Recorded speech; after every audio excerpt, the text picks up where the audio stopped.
Mes chers téléspectateurs fidèles à la chaîne Blacky Prod, bienvenue dans cette nouvelle édition de votre émission L'Interview.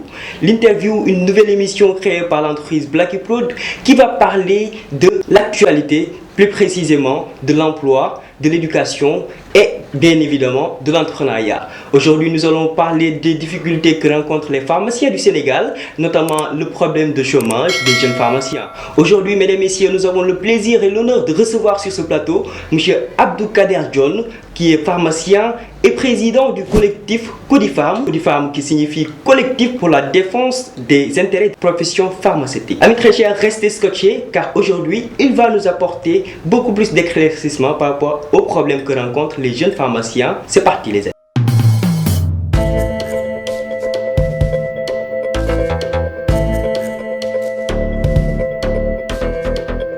Alors, M. John, bonjour.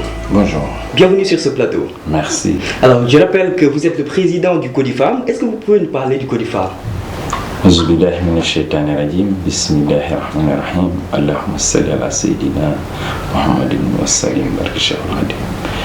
Codifam, c'est le collectif pour la défense des intérêts de la profession pharmaceutique, qui est une organisation créée par des pharmaciens.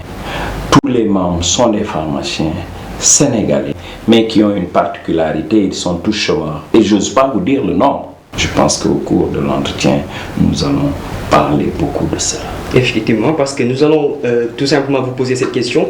Quels sont les objectifs, les missions et les activités du Codifam? Les objectifs de Codifam sont des objectifs nobles, sont des objectifs simples. Les objectifs de Codifam tournent autour de la réclamation d'une justice, parce que nous voyons qu'il y a une injustice. Nous voyons que aujourd'hui, les jeunes pharmaciens sont dans un chômage chronique. Les jeunes pharmaciens sont opprimés.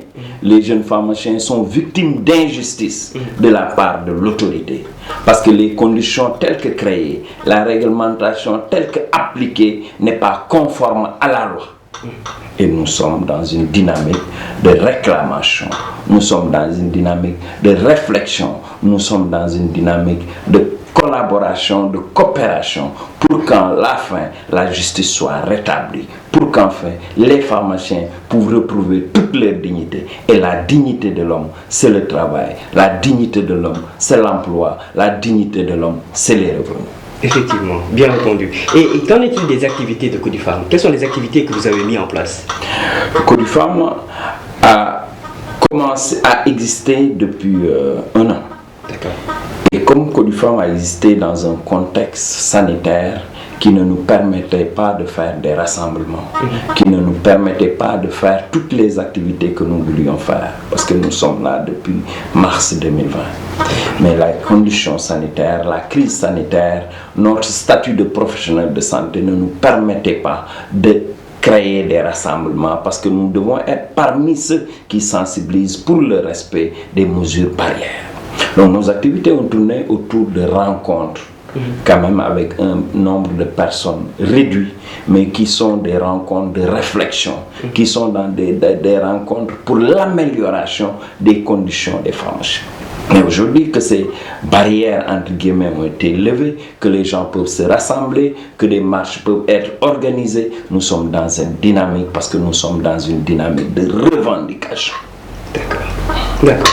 Je pense que c'est bien clair. Alors, pour préciser, vous êtes là parce que selon vous, le décret numéro 2007-1457 n'est pas respecté et il s'agit notamment du décret en date du 3 décembre 2007 fixant les critères de création, de transfert et de répartition des officines. Comment expliquez-vous votre position? Oui, ma position elle est très simple et elle est claire parce qu'elle est basée sur un décret présidentiel. Le décret présidentiel aujourd'hui qui fixe les critères de création, de transfert des officines est un décret créé, signé par le président Abdoulaye Wade. Parce que depuis que le pouvoir du président Macky Sall est là, ils n'ont pas signé de décret en ce sens. C'est le décret du président Abdoulaye Wade qui est en vigueur. C'est le décret, comme vous l'avez dit, 2007-1457, signé le 3 décembre 2007. Et ce décret, en son article 1er, nous dit quelque chose de très clair. À chaque fois que vous avez 5000 habitants, vous devez avoir une pharmacie. 5000 habitants. 5000 habitants. D'accord. Et aujourd'hui, chaque année, normalement, des arrêtés de répartition doivent sortir et proviennent du ministère de la Santé. Et ces arrêtés, lorsqu'ils sont en train de citer, nous dit, vu le décret 2007-14-57 du 3 décembre 2007, mais dans l'application, ils ne respectent pas ce décret. Parce que respecter ce décret, c'est dire qu'en fait, dans une zone, il y a 200 000 habitants, donc ça donne quoi? Il y a tant de pharmacies à créer, c'est-à-dire 200 000 divisé par 5 000. Mais dans la réalité, dans la pratique, ce n'est pas ce qui se fait. Donc ça veut dire que l'arrêté ne fait pas ce que le décret demande qu'on fasse. Et quel est le problème? C'est qu'aujourd'hui, en faisant un petit calcul, en se basant sur une population de 2016, on peut dire rapidement que sur parcelle, il y a un gap de 6 pharmacies, en se basant sur ce décret. Que sur Grand Yoff, il y a un gap de 4 pharmacies. Que sur, on peut le dire jusqu'à vous dire qu'aujourd'hui, il y a plus de 200 pharmacies à créer au Sénégal. Et tout le monde va être rentable. Mais quand même, on est là, en train d'observer une oppression. On est là, en train d'observer une injustice et personne ne dit rien. C'est pourquoi nous nous sommes levés et nous nous sommes dit que nous avons fait tout ce que nous devons faire, tous les devoirs. Nous nous sommes inscrits, nous avons été à l'école, nous avons soutenu nos thèses, nous avons fait tout devant nos familles qui parfois se disaient c'est la fin de la galère. Mon fils a aujourd'hui, je jure devant mes mères et confrères. Aujourd'hui peut-être, la location que je faisais depuis 20 ans, mon fils est docteur, je pourrais m'en sortir, ça va s'arrêter. La dépense quotidienne qui ne peut pas être régulière chez moi, la sera maintenant parce que mon fils est docteur, qu'il soit homme ou femme. Mais on attend, elles attendent encore ses parents. Et ils attendent encore ses parents depuis 5 ans, parfois même depuis 10 ans, et toujours la même chose. Ces jeunes sont en train d'être dans des conditions de vie extrêmement difficiles. Et là, nous nous sommes dit, il faut une revendication, parce que nous pensons que c'est une revendication légitime, l'application de ce décret. D'accord. Et vous, en tant que président du CODIFAM, avez-vous mené des actions ou bien avez-vous fait une demande au gouvernement actuel pour éradiquer ce problème? C'est ce que nous sommes en train de faire. C'est dans cette dynamique que nous sommes. Mais nous avons vu qu'il y a des organisations qui ont fait des demandes et que ces demandes n'ont jamais été... Il n'y a jamais eu de réponse. L'injustice continue. C'est pourquoi nous avons choisi d'autres méthodes de revendication. Parce que ce que nous réclamons... Comme quoi par exemple? Mais des marches. Des marches. Dans tout le Sénégal. Pour réclamer nos droits. Parce que nous avons fait nos devoirs. De la communication sur tous les plateaux. Parce que nous avons fait nos devoirs. Nos devoirs, c'est d'avoir été à l'école. Nos devoirs, c'est de faire tout ce que nous devons faire. Nous réclamons aussi à l'État, aux autorités, nos droits. Nous voulons que la pharmacie, nous voulons une politique pharmaceutique cohérente, pas incohérente, pas illégale, pas injuste. D'accord. Quand on vous entend parler, on sait que vous parlez avec le cœur. Mais quand vous parlez du fait que les jeunes pharmaciens ont des problèmes pour s'installer, qu'est-ce qui les en empêche réellement? Non, mais ce qui se passe, c'est qu'en fait, ils se sont arrangés pour mettre en place des méthodes de sélection, pour mettre en place des conditions d'attribution qui, au départ, éliminent les jeunes. Ils sont éliminés parce qu'en fait, ils n'ont aucune chance de satisfaire ces conditions qui sont créées pour qu'ils ne puissent pas accéder à l'emploi. C'est tout, c'est aussi simple que ça. Parce que s'il s'était arrêté que c'est des pharmaciens, s'il s'était arrêté que pour une population de 5000, tu vois que les distances sont respectées, tu peux installer ton officine, tu mets ton dossier, tu suis ton dossier, quand tu as le droit on te donne. Non, ils n'ont pas fait ça. Ils ont créé derrière des conditions. Et en se basant sur ces conditions, tu verras qu'il y a des pharmaciens qui ont soutenu il y a 10 ans, il y a 15 ans et qui ne peuvent pas s'installer. Parce qu'à l'entrée, il y a des barrières. Quelles sont les barrières au juste? Les barrières, c'est qu'on leur demande, oui, il faut avoir 10 ans d'expérience. Ah ouais? Parfois. Parce qu'on note par des points. Mais si aujourd'hui on vous dit que vous ne pouvez pas vous installer parce qu'il vous faut 10 ans d'expérience, comment est-ce que vous faites pour avoir ces 10 ans d'expérience-là? Non mais c'est là où il y a la difficulté. C'est une contradiction. Parce qu'en fait, c'est le seul secteur où il y a autant de chômeurs et autant d'emplois possibles. C'est une incohérence de la politique pharmaceutique. Aujourd'hui, comme je le dis et je le répète, il y a possibilité de créer pas une seule, parce qu'au départ on avait dit que devant un hôpital il ne doit pas y avoir une pharmacie. Maintenant, qu'est-ce qui se passe? Il y en a, vous les voyez, non? Mais quel est le problème? Là, on pense plus aux personnes qu'aux populations. Parce qu'en fait, devant un hôpital, mais quand le malade vient, il est dans l'urgence ou bien l'accompagnant du malade. On doit le servir et il doit partir.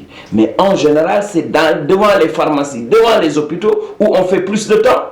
Et on cherche un médicament pour quelqu'un qui est dans une urgence. Et au vu de ce qui se passe là, au vu des chiffres d'affaires que l'on voit là, il y a possibilité de créer 3, voire même 4 pharmacies qui seront toutes rentables. Et maintenant, quel sera le bénéfice? On va créer de l'emploi pour des 3-4 pharmacies devant chaque hôpital. On va créer 5 à 10 emplois dans ces pharmacies. Ça fait facilement 40 emplois devant chaque hôpital. Mais l'État, s'il dit qu'il a des problèmes pour l'emploi des jeunes, mais pourquoi il ne réfléchit pas en ce sens? Pourquoi il ne devrait pas réfléchir en pensant à ces jeunes diplômés chômeurs qui peuvent travailler? Et le problème ne s'arrête pas là. Tu peux aller dans certaines zones au Sénégal, même à Dakar, où les gens font des kilomètres pour voir une pharmacie. Alors que dans ce même coin, il y a un pharmacien chômeur, mais on lui dit, tu n'as pas le droit, tu ne t'installes pas. On préfère que les populations fassent la queue, attendent 30 minutes, fassent 5 km pour trouver une pharmacie, que toi qui as fait tout ce que tu fais, tu retrouves un emploi, tu retrouves ta dignité, tu retrouves des revenus. Mais c'est un problème. C'est un véritable problème. Et ce qui m'étonne, ce qui me fait que j'ai un cri du cœur, c'est que ce n'est pas un problème compliqué. C'est tellement facile à régler, mais il faut de la volonté. Que ce soit le président de la République, que ce soit le ministère de la Santé, il faut qu'il y ait de la volonté. Et c'est cette volonté-là, nous ne la voyons pas. Nous ne la voyons pas. C'est pourquoi nous réclamons justice. Pour que ces gens-là puissent trouver la dignité, puissent aider leurs parents, puissent aider leurs enfants, puissent aider leurs frères, puissent aider le Sénégal. C'est ça l'objectif de nos revendications. Alors, quelle solution proposez-vous pour éradiquer le problème des pharmaciens? Oui, le problème du chômage des pharmaciens, vous n'avez pas besoin d'être un expert pour trouver des solutions. Parce que les autorités ont essayé une méthode qui n'a pas marché. Et quand on essaie une méthode et que ça n'a pas marché, ça n'a fait que de victimes. Il faut vraiment la changer. Et la changer, c'est revenir à l'ancienne méthode, qui était une très bonne méthode et qui réglait le problème des gens. Laquelle? Qu'est-ce qu'on faisait? Tu es pharmacien diplômé. Tu es diplômé hier, tu es pharmacien comme tout le monde. Tu vas faire de la prospection. On te demande une chose, d'être pharmacien et de respecter la distance entre ta pharmacie et l'autre pharmacie. 300 mètres quand tu es à Dakar, 400 mètres quand tu es à région, 200 mètres quand tu es en ville. Tu vois un peu, donc respecter ça. Tu fais un dossier que tu déposes, on l'étudie et après on te donne ton arrêté. D'accord. C'est aussi simple que ça. On n'a pas besoin d'être un expert, mais on a surtout besoin d'être juste. On a besoin d'être juste. Parce que les jeunes, ils sont vraiment victimes d'oppression. Ça fait mal de voir quelqu'un qui a fait tout ce qu'il faisait, ce qu'il devait faire, qui pense que maintenant ça va aller, je vais trouver un emploi, je vais bien vivre, mais quand même il soit victime d'injustice. Ce n'est pas normal. Et c'est encore plus grave quand on est pharmacienne, c'est-à-dire les femmes. Parce que parfois même les hommes arrivent à trouver du travail dans les officines comme assistants. Mais les femmes ont beaucoup de difficultés. Ils viennent, on leur dit non, moi je ne veux pas de femme, je préfère un homme. Pourquoi? Parce que les femmes ne travaillent pas ou quoi? On est là en train de calculer le problème de la maternité. Quand ils descendent le soir, c'est des problèmes d'insécurité. Et à la fin, elles sont toutes au chômage. Elles n'ont pas le droit de s'installer. Elles n'ont pas le droit de faire autre chose. Si elles ont fait biologie, il n'y a aucune possibilité. Si elles ont fait industrie, il n'y a rien pour ça. Aujourd'hui, par exemple, des pharmaciens se sont regroupés avec Teranga Pharma pour une usine de fabrication de médicaments. Mais depuis 3 ans ou 2 ans, ils sont en train de courir derrière des documents que le ministère leur doit. Et toutes les personnes qui doivent travailler dans ça ont été recrutées. Il y en a même qui ont vendu leur pharmacie pour diriger ça. Mais quand même, le papier qui doit leur permettre de travailler, on ne leur donne pas ça. D'accord. Et sans aucune raison. Et derrière, on dit que oui, on doit faciliter l'industrialisation du secteur du médicament. Mais c'est incohérent. C'est incohérent. Les solutions sont simples. On revient à l'ancienne méthode. Tu es pharmacien, tu as le droit. Va voir, dans telle zone, il y a 8-10 possibilités. Va voir. Si tu respectes la distance, amène tel papier, tel papier, tel papier. On étudie ton dossier. Tu vas t'installer et tu reviens digne. Parce que quand on n'a pas de revenus, quand on n'a pas de travail, on perd sa dignité. Évidemment. On perd sa dignité.